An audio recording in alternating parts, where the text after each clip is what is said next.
Hi guys, so today we're back again to finish Junie B. Jones is Captain Field Day. Chapter 7, Skunked. Now remember what we read yesterday, Room 8 had won the first two field day events. The relay race, because Junie B. Jones's shoe fell off, and the second one was the softball throw that strong Frankie threw the ball over the fence. So, wow. Let's see what happens today. Chapter 7, Skunked. The skipping race came next. Room 9 chose our fastest skippers. Their names were Charlotte, Jamal, Paul, That Grace, Lenny, and Meanie Jim. Those people can skip like lightning, I tell you. I made up a cheer for them. Its name was Go Skippers. Here are the words to it. Go Skippers, go Skippers, go Skippers, go Skippers. I chanted real loud in front of Room 8 because I thought we would win this one. Only what do you know? We didn't. Some of our skippers cried a little bit. We got skunked, said Lenny, very sniffling. Skunked means our score is a goose egg, said Jamal Hall. A goose egg is a big fat 0, said That Grace.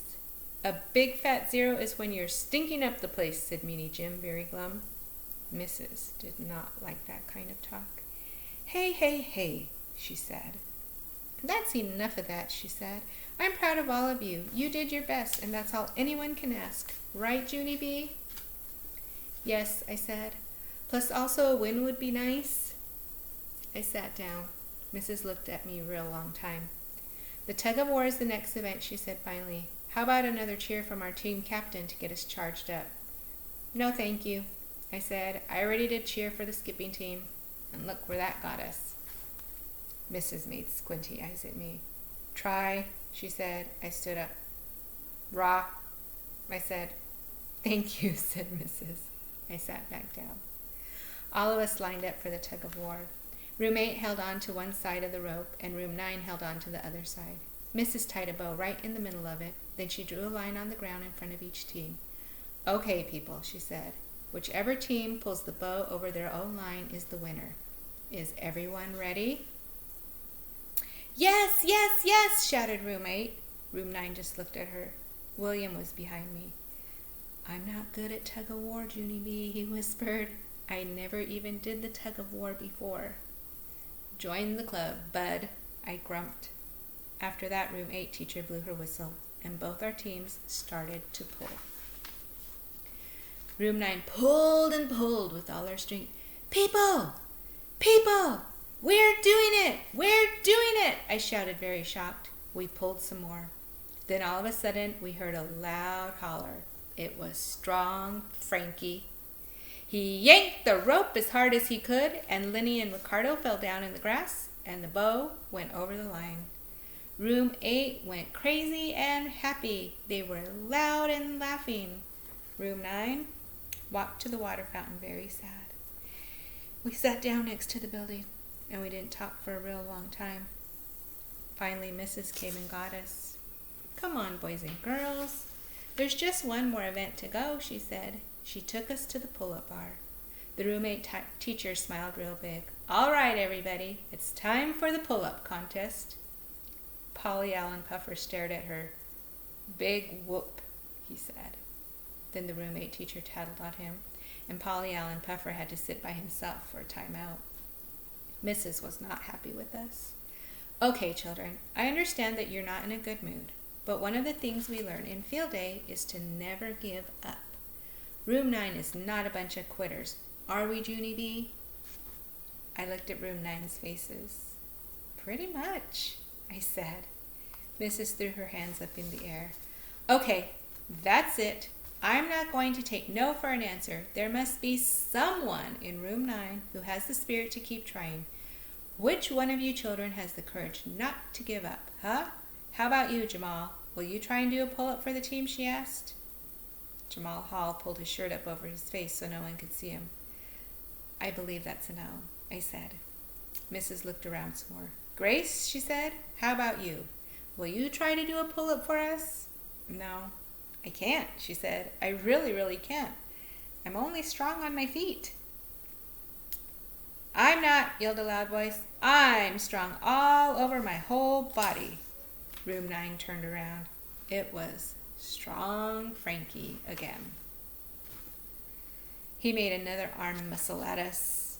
I stamped my foot at that guy. Stop doing that, Frankie, I hollered. Stop tooting your own horn, 'cause that was not even polite.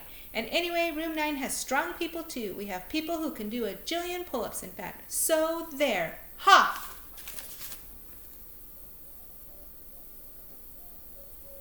There's Junie B telling off Strong Frankie. Strong Frankie crossed his arm muscles. Like who? He asked. I put my hands on my hips. Like lots of people, that's who. Like, like... Just then a boy from Room 9 raised his hand a teeny bit. Like me, he said. Then he walked right up to the pull-up bar, and he stood there all by himself. I did a gasp. Then the other children did gasps too. 'Cause what do you know? It was William. Uh-oh. Do you think William can do pull-ups? Let's find out. This is the last chapter. Chapter 8, William. All of Room 9 kept on staring and staring at that boy. Look at his little arms, whispered that Grace. Where are his little muscles, do you think? William doesn't have any little muscles, said Polly Allen Puffer. I've seen the wind blow him down on the playground. Yeah, said Roger. William doesn't even know what a pull-up is, I bet. Our team is going to look worse than ever. Mrs. snapped her angry fingers at us. That woman has ears like a hawk. Strong Frankie went first. The roommate teacher lifted him up to the high bar. Then, quick as a wink, he did a loud grunt and pulled his chin right up to the bar. 1! hollered roommate. Strong Frankie did another grunt. Then he pulled himself up again. 2! shouted roommate. After that, he kept right on going. Strong Frankie kept grunting and pulling, and roommate kept on counting. 3, 4, 5, 6, 7. Finally, Strong Frankie dropped down to the ground. 7!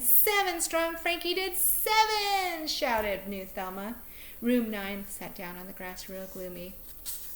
'Cause William was next, that's why. We covered our eyes and peeked through our fingers. Mrs. lifted him up to the pull-up bar. It was not fun to watch, 'cause William just kept dangling and dangling up there. And he didn't even move a muscle.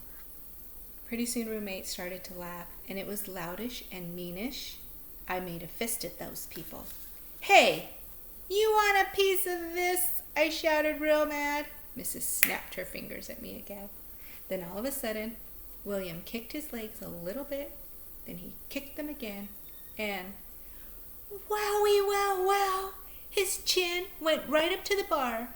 And that's not even the bestest part, but because as soon as he came down, he went right back up again. I sprinted from the grass. 2, William, you did 2 pull-ups and you didn't even grunt, I hollered, very thrilled. William went up again. My mouth fell all the way open. 3, William, you did 3. After that, all of Room 9 sprinted up from the grass too. 4, William, 4, we shouted.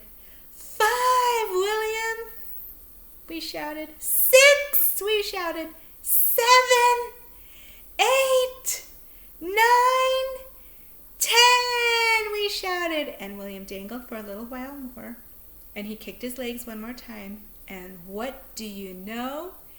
11! It was the happiest day of our whole entire kindergarten. When William dropped down, all of Room 9 piled on top of him. William, William, you did it, we hollered real joyful. Pretty soon we heard a muffly voice. It said, get off of me, I think. Then all of a sudden we got up and we stood William on his feet. Room 9 danced all around that guy. Also, we tried to lift him on our shoulders, 'cause he was our hero, that's why. Only our shoulders kept on collapsing, plus William's shoes kicked us in the face. Then all of a sudden a bright idea popped into my head. People, wait, I've got it. I know how to show William he is our hero, I said. After that, I whispered my idea to Mrs. And guess what? She took the red cape off of my shoulders and she pinned it onto William's shoulders instead, just like I told her to. William saved the day, I said. William is our superhero. His name should be Super William, I think.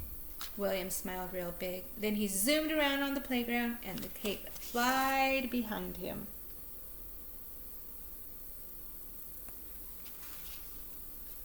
Mrs. smiled. See, boys and girls, see what can happen if you don't give up on yourselves? Just then, William zoomed back to where we were. But I still don't get it, William, I said. How did you even do that? How did you do 11 pull-ups? 'Cause those things are very hard. William smiled kind of shy. I practiced, that's how, he said. I got a pull-up bar for Christmas, and I practiced every day. Just then, William's daddy came hurrying over, and he put Super William on his shoulders. And then all of us marched to room 9. It was like a happy parade. And here's another happy thing. Our families came and ate cookies with us, and they were proud of how we did. My family hugged me very much. And my Grandma Miller hugged Super William too. And Grandpa Miller flew him all around in the air, 'cause William loved that cape, I tell you. And so guess what else? I didn't even ask for it back. Not for the whole rest of that day. This is being nice of me, I said to just myself.